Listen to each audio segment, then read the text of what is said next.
Hello students, this is Ms. Pacheco here. I wanted to show you a couple more features that you can add into your palette response. I know you already did one for lesson 1, day 1. However, in order to add a little bit more emphasis into your explanation, I'm going to show you different other features that you can use in palette. So this is how your palette is going to look on your screen. I added this little cute popsicles background because it kind of reminded me of different shapes. So just rectangle, triangle, any hoodle. You're going to do the same. You're going to click on the X right here. You're going to have this pop up. I'm going to give it a name. I'm going to give it Mrs. Pacheco. Okay, Mrs. Pacheco's equal groups. All right. So you're going to share with me the example that you did, or one of the examples that you did using the eTools. I'm going to say I lined up 4 squares to represent equal groups. I'm going to say each square had 4 sides. So this is my multiplication sentence. I'm going to go ahead and into detail of what I did. I said I used the repeated addition, or whatever other strategy you used, strategy to find the product.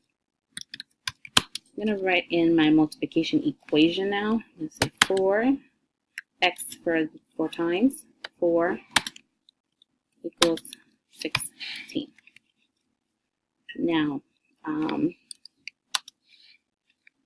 you can also write in what the repeated addition looked like. So 4 plus 4 plus 4 plus 4. Oopsies, $sign. Now I'm going to show you the different features you can add. I'm going to go ahead and double click anywhere on the screen when you have the letters. And you can use any features that are here. I'm going to go ahead and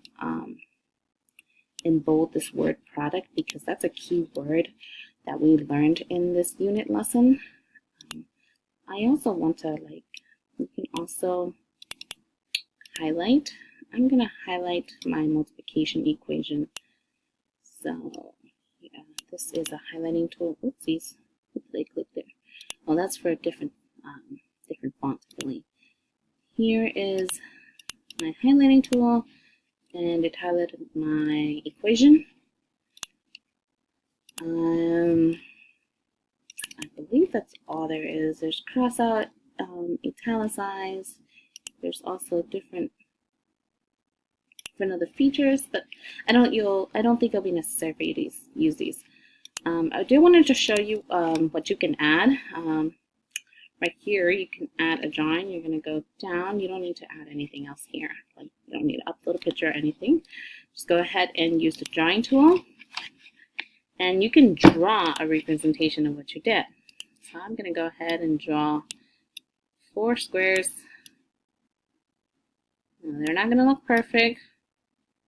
Okay, everybody's picture is going to look unique. And I'm going to do 4.